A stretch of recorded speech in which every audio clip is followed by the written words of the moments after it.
anak-anak semua.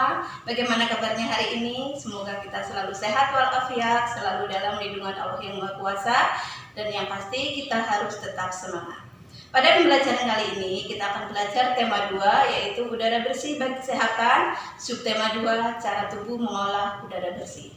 Pada pembelajaran yang lalu kita sudah membahas sedikit tentang alat pernafasan pada hewan.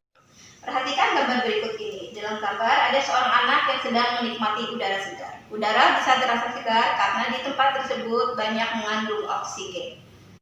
Setiap makhluk hidup itu bernafas. Kita, manusia, juga bernafas. Berikut Ibu jelaskan tentang organ pernafasan pada manusia. Manusia bernafas untuk memasukkan udara ke dalam tubuh, ke dalam paru-paru. Udara yang mengandung oksigen atau disebutnya O2, sedangkan udara yang dikeluarkan mengandung karbon dioksida. Berikut adalah gambar organ pernafasan pada manusia. Udara masuk ke dalam tubuh bisa melalui hidung atau mulut. Dari hidung, udara akan masuk ke dalam faring. Faring mempunyai 2 cabang, yaitu saluran pernafasan dan saluran pencernaan. Selanjutnya, udara akan masuk ke dalam laring. Laring terdapat di belakang faring. Nah, dari laring, udara akan masuk ke dalam trakea. Dari trakea, udara akan masuk ke dalam paru-paru. Dalam paru-paru itu ada bronkus. Bronkus ada 2, yaitu bronkus kanan dan bronkus kiri. Dan bronkus mempunyai cabang-cabang lagi yang disebut bronkeolus. Di ujung bronkeolus itu ada alveolus. Alveolus merupakan tempat pertukaran antara oksigen dan karbon dioksida. Dan ini adalah gambar alveolus. Alveolus ini bentuknya sangat kecil dan untuk melihatnya dibutuhkan alat khusus. Berikut adalah bagian-bagian organ pernafasan dan fungsinya. Yang satu adalah hidung. Hidung tempat masuknya udara dan penyaringan udara. Yang kedua adalah faring. Faring merupakan persimpangan antara saluran pernafasan pada bagian depan dan saluran pencernaan pada bagian belakang. Yang ketiga adalah laring. Laring terdapat di belakang faring.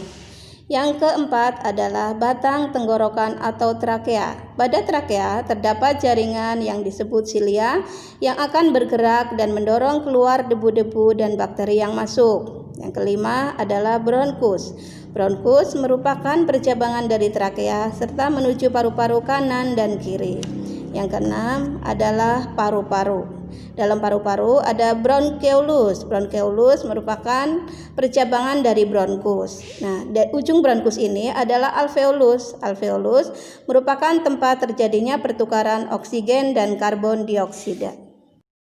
Selanjutnya, kita akan belajar bagaimana cara memahami suatu teks bacaan. Untuk bisa memahami dengan baik suatu teks bacaan, kita bisa membuat beberapa pertanyaan yang berkaitan dengan isi bacaan tersebut. Untuk bisa membuat pertanyaan yang baik, kita harus menggunakan beberapa kata tanya, di antaranya siapa, apa, kapan, di mana, bagaimana, mengapa, dan berapa.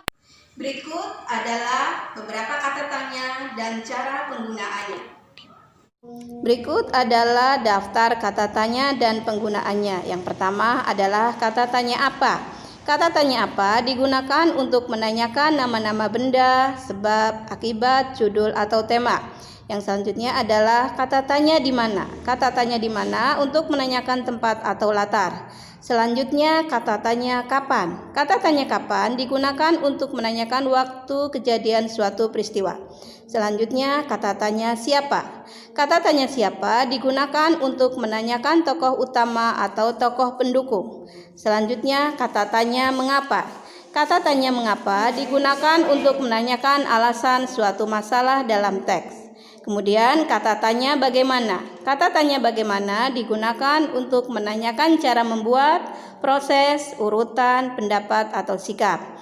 Dan yang terakhir adalah kata tanya berapa. Kata tanya berapa digunakan untuk menanyakan jumlah atau banyak benda. Berikut contoh teks bacaan. Kalian bisa memahami dan menggali isi informasi yang ada dalam teks bacaan tersebut dengan cara membuat daftar pertanyaan dengan menggunakan kata tanya yang sudah tadi dijelaskan. Cukup.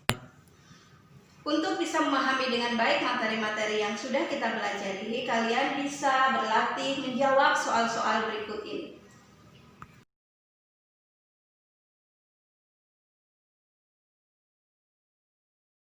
Demikian pembelajaran kita hari ini. Semoga apa yang sudah kita pelajari dapat kalian pahami dengan baik. Jangan lupa terus belajar, banyak berlatih, dan sampai ketemu pada pembelajaran berikutnya. Wassalamualaikum.